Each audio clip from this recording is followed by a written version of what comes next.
Good morning, student, class 7. How are you? I hope you will fine. This is your Hindi class chapter 16, संत रविया। बच्चों, आज मैं आप लोगों को संत रविया के बारे में पढ़ाऊंगी। देखिए, रविया एक अनाथ लड़की है। उसके माता पिता बचपन में मर गए हैं। उसका जन्म 12 वर्ष पहले तुर्किस्तान के एक बसरा नामक गांव में हुआ था। उसके माता पिता बचपन में मर गए थे और वो अपने माता पिता की चौथी कन्या थी। माता पिता की मृत्यु होने के बाद रविया का जीवन बहुत कष्ट में बीतने लगा। कुछ ही दिनों बाद भीषण अकाल पड़ा और रविया का बहनों से भी साथ छूट गया। ये अपने पिता की चौथी कन्या थी। 3 इसके ऊपर बहन थीं। जब अकाल पड़ा तो उस बहनों से भी साथ छूट गया। रविया को अकेला जानकर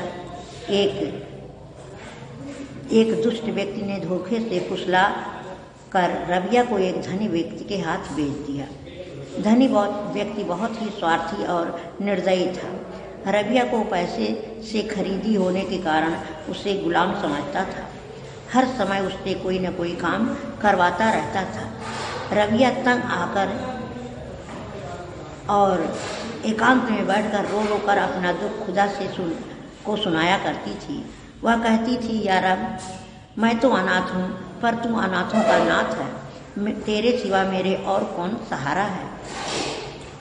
मालिक के अत्याचार से तंग आकर एक दिन रविया छिपकर भाग निकली, परंतु रास्ते में वह ठोकर खाकर गिर पड़ी। उसका बायां हाथ टूट गया। मुसीबत पर नई मुसीबत आ गई।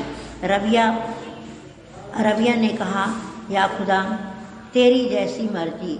उसे सपना आया, मानो भगवान उससे कह रहे हों, बेटी चिंता ना कर, तेरे कष्ट जल्दी दूर हो जाएंगे।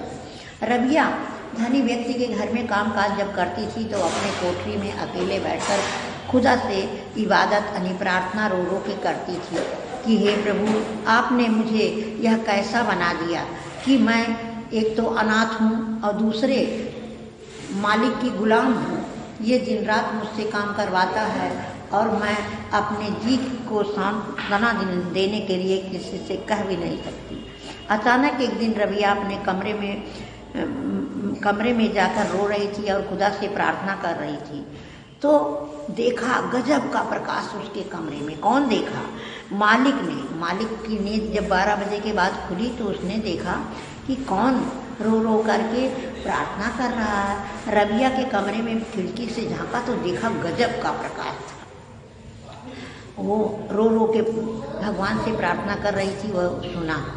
और जब सुबह हुआ तब रविया से वो कहने लगा कि बेटी, मैं तो तुम्हें अभी तक नहीं पहचान सका, लेकिन तुम धन्य हो, देवी हो। और अब तक मैं तुमसे काम करवाता था, लेकिन आज से मैं तुम्हारा गुलाम हूँ।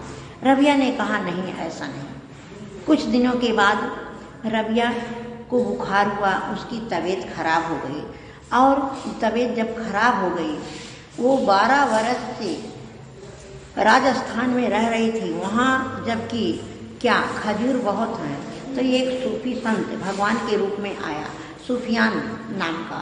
तो उसने कहा कि बहन, तुम्हारी आखिरी इच्छा क्या है? सूफियान ने तो सूफियान से कहने लगी कि भाई मेरी आखिरी इच्छा यही है कि मुझे खजूर खाने को मिल जाए। उसने कहा, अरे तुम इतने वर्षों से यहाँ रह रही हो, खजूर का ढेर है और तुम खजूर नहीं खा पाई। सूफियान ने कहा, ठीक है, मैं खजूर आपको खिलाऊंगा। रविया को सूफियान ने खजूर खाने को दिया। फिर उसने पूछा, क्या तुम शादी करना चाहती हो? रविया ने कहा, शादी तो तन से होती है। मेरे पास तन माने शरीर, मेरे पास शरीर कहाँ है कि जो मैं शादी करूँगी? नहीं, मुझे अब शादी नहीं करना है। सूफियान भगवान का रूप था और वो चला गया। कुछ दिन बाद रविया संत बन गई और उसके झोपड़ी में, गांव के बाहर एक झोपड़ी बनाकर रहने लगी। उसके पास हजारों लोग डेली आते थे और रविया जो जिसको कह देती थी वो सत्य हो जाता था। क्योंकि वो एक अनाथ लड़की थी और सच्ची साध्वी लड़की थी। वो कष्टों से भरी हुई थी, लेकिन खुदा के इबादत में, प्रभु से प्रार्थना करने में उसने कोई कमी नहीं की और प्रभु स्वयं उसे दर्शन देकर उसके वाणी पर विराजमान हो गए। इस तरह से सब रबिया एक संत बन गई। कुछ दिन बाद रबिया की मृत्यु हिजरी साल 15 में रबिया ने नाश्वर शरीर त्याग दिया। ये आपके पाठ की कहानी है। बच्चों, ये कहानी आपकी पूर्ण हो गई और प्रश्नोत्तर मैंने आपको, अब देखिए ये प्रश्नोत्तर है। रबिया के माता पिता की मृत्यु कब हुई थी? रबिया की माँ तो बचपन में चल बसी थी और जब वह 12 वर्ष की थी तो उसके पिता की मृत्यु हो गई थी। धनी व्यक्ति रबिया के साथ कैसा व्यवहार करता था? धनी व्यक्ति रबिया के साथ बुरा व्यवहार करता था। प्रश्न 3 है, सपने में खुदा रबिया से क्या कह रहे थे? सपने में खुदा रबिया से कह रहे थे कि बेटी चिंता मत करो, तेरे कष्ट जल्द दूर हो जाएंगे, लोग तेरा आदर करेंगे। नींद खुलने पर मालिक ने क्या देखा? नींद खुलने पर मालिक ने देखा रबिया की कोठरी में गजब का प्रकाश फैला हुआ है। रबिया के मालिक ने क्या सोचा?